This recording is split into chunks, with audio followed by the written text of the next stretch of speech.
पत्र के लिए धन्यवाद। सभी श्रोताओं का स्वागत है कार्यक्रम पत्र के लिए धन्यवाद में। मैं आकांक्षा सिंह और मेरे साथ हैं हमारे कार्यक्रम प्रमुख राजेश कुमार गौतम। सभी को नमस्कार। और हम हाजिर हैं सर अपने श्रोताओं के ईमेल पत्रों के साथ, और आप हाजिर हैं सर उनके उत्तर लेकर। बिल्कुल ठीक कहा आपने। तो हम चाहेंगे कि पत्रों को पढ़ना शुरू कीजिए आप। लेकिन सर ईमेल पत्रों की ओर बढ़ें उससे पहले श्रोताओं को देते हैं श्री गणेश उत्सव की ढेरों शुभकामनाएं। सर गणेशोत्सव की धूम है इन दिनों पूरे देश में और पूरा माहौल भक्तिमय है। बिल्कुल ठीक कहा आपने। और हमारे श्रोताओं में से भी कईयों के घर पर श्री गणेश जी विराजे होंगे। बिल्कुल विराजे होंगे। और आकांक्षा हम कहना चाहेंगे कि जो भी पर्व होता है हमारे देश में जी, उसका कोई न कोई उद्देश्य जरूर होता है। बिल्कुल सर। उत्सव धर्मिता तो हम लोग उसका पालन करें ही, लेकिन साथ ही साथ था उद्देश्य भी कुछ पूरा करें।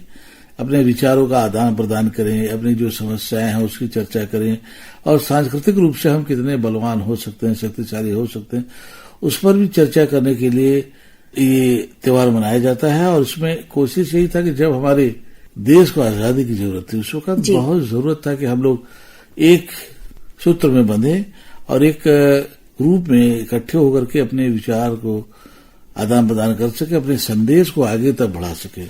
उसमें ये बहुत काम आया था, जहाँ तक मैं समझता हूँ। और धीरे धीरे आगे चलकर इस उत्सव ने जब बृहद रूप धारण किया तो पूरे देश भर में हर देशवासी ये जो 10 दिन होते हैं गणेश उत्सव के, उसे बड़े धूमधाम से मनाते हैं। और त्योहार जब आते हैं ना सर, तो अपने साथ पूरा वातावरण आनंदमयी कर जाते हैं। आनंद के अलावा इसमें बहुत सारे जो अप्रत्यक्ष जो लक्ष्य होते हैं वो भी शामिल होते हैं। इसमें हम देख सकते हैं कि कोई भी उत्सव मनाते हैं तो उसमें रहन सहन, खान पान, रीति रिवाज जी, और उसमें हम देखते हैं ना कि जो कलाकार है या जो आर्टिजन्स वर्क है या जो उद्योग वाले हथकरघा वाले हैं या जो छोटे छोटे खिलौने बनाते हैं, सबको रोजगार मिलता है जी। और एक तरह से हम ये देखते हैं कि जो उत्सव में जो मार्केटिंग होती है ना, वो बड़े स्तर पर लोगों को मदद करती है। और उसमें जो हमारे लघु उद्योग वाले जो लोग होते हैं या कुटीर उद्योग वाले जो लोग होते हैं, छोटे छोटे खिलौने से, बाजे से, हाथी से, घोड़े से, हम लोग के बचपन में भी बहुत सारे ऐसे खिलौने मिलते थे, तो उसका बहुत प्रदर्शन होता है, उसकी बिक्री होती है, उसका आदान प्रदान होता है। गणेश जी कितने रूपों में आज हमें देखने सुनने को मिलने लगे जी। छोटे से लेकर के बड़े करके, क्रिस्टल से लेकर लकड़ी तक, मिट्टी से लेकर स्टील तक कहने का अर्थ है कि कितने प्रकार से हम गणेश जी की मूर्ति को हम देख पाते हैं आज। और सर उत्सव मनाने के साथ साथ हमें अपने पर्यावरण का भी ध्यान रखना है। तो उत्सव मनाइए, लेकिन साथ ही साथ इस बात का ध्यान रखिए कि उत्सव के पीछे हंगामे में हम कहीं अपने पर्यावरण को नुकसान तो नहीं पहुंचा रहे हैं। बिल्कुल ठीक। और ये हम सभी नागरिकों का दायित्व होता है कि हम लोग अपने जो भी उत्सव मनाएं उसमें पर्यावरण का जरूर ध्यान रखें, पौधों का ध्यान जरूर रखें, जो अपने पेड़ पौधे हैं उसका जो ध्यान रखें। अन्यथा हमें ही उसको झेलना पड़ता है कि किस तरह से हम जो विषमताओं से हमें रूबरू होना पड़ता है। कहीं बारिश है तो कहीं पानी है तो कहीं कुछ बेमौसम का सब आता है, तो ऐसे में हमें लोगों को ध्यान रखना पड़ेगा जी। और एक चीज और कहना चाहेंगे सर कि जो निर्माल्य होता है पूजा के बाद, जो चढ़े हुए फूल सामग्री वगैरह रहता है, वो नदियों में या कुंड में बहाने की बजाय अगर उसका उचित व्यवस्थापन किया जाए तो वो खाद के रूप में भी उसका उपयोग किया जा सकता है। बिल्कुल। और इसके लिए हमने तो देखा है बहुत जो बड़े बड़े मंदिर हैं वहां पर पूरी व्यवस्था है, उसका निस्तारण उसी ढंग से किया जाता है। उसको कहीं फेंकते नहीं नदियों में या कहीं, उसको एक प्रॉपर जगह डंप करके उसका भी उपयोग किसी न किसी रूप में किया जा रहा है। तो सर प्रकृति को संरक्षित करते हुए जब हम उत्सव मनाएंगे तो हमारी जो अगली पीढ़ी है जो ये सब करता हुआ हमें देख रही है, वो भी तो यही सीखेगी। बिल्कुल ठीक आपने कहा। और हमको जरूर अपने प्रकृति, अपनी संस्कृति, अपने रीति रिवाज को संरक्षण करने का दायित्व भी है। और हमें कोई भी तीज त्योहार मनाते समय उसका पूरा ध्यान रखना चाहिए। और अब हमें ये ध्यान रखना है सर कि सिर्फ बातें ही नहीं करनी है, हमें ईमेल पत्र भी पढ़ने हैं अपने श्रोताओं के। स्वागत है। तो ये पहला ईमेल आया है भोलानाथ जी का, चौरहट पड़ाव चंदौली से। क्या लिखते हैं? बड़े प्यारे शब्दों में इन्होंने अपनी बात रखी है। इन्होंने जैसे लिखा है मैं वैसे ही पढ़ रही हूँ। बिल्कुल बिल्कुल पढ़िए। कहना है, तहार ट्रांसमीटर अक्सर फेल होत रहला, ना है कभी फेल ना होला। समाचार के टाइम पर फेल, गुड मॉर्निंग के टाइम पर फेल, कमेंट्री के टाइम पर फेल, और ये एक दिन का बात ना हो, ये रोज रोज का बात है। आकांक्षा जी, इनके हम बतावल चाहिए कि किसी तिथि का अगर इन्होंने उल्लेख किया हो तो हम उसको चेक करा सकते हैं जी। और ये कहब की जो कि फेल रहला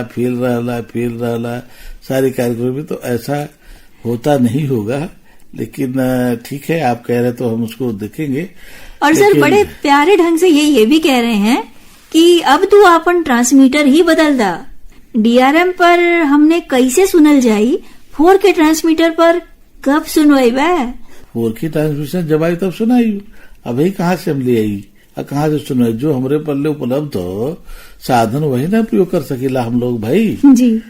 तो बहुत धन्यवाद, आपने कुछ विषयों पर हमें आगाह किया है, हम ध्यान रखते हैं और कोशिश करेंगे कि कुछ कब ये हो रहा है थोड़ा देखा जाएगा। लेकिन ऐसी रिपोर्ट में तो कोई बातें आई नहीं है अभी आकांक्षा जी हमारे पास। जी ठीक है, तो इस बात का आगे ध्यान रखा जाएगा सर।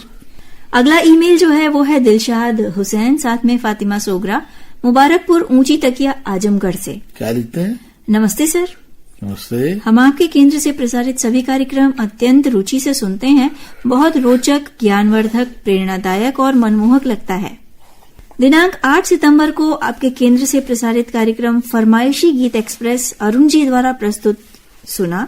सभी गीत हमारे पसंदीदा रहे। सर, हमारी हर बात अर्श तक पहुंचती है, इस बात पर आज यकीन हो गया। तो इतनी अच्छी प्रस्तुति के लिए अरुण सर को सलाम। और आशुतोष जी द्वारा कृष्ण जन्माष्टमी पर विशेष कार्यक्रम सुना, अत्यंत महत्वपूर्ण एवं भावपूर्ण लगा। इतनी अच्छी प्रस्तुति के लिए धन्यवाद। कीर्ति जी द्वारा प्रस्तुत कार्यक्रम गुड मॉर्निंग बनारस, जो हिंदी दिवस पर विशेष था, संदेश, अनमोल विचार सुनने को मिले। इतनी अच्छी प्रस्तुति के लिए धन्यवाद दे रहे हैं।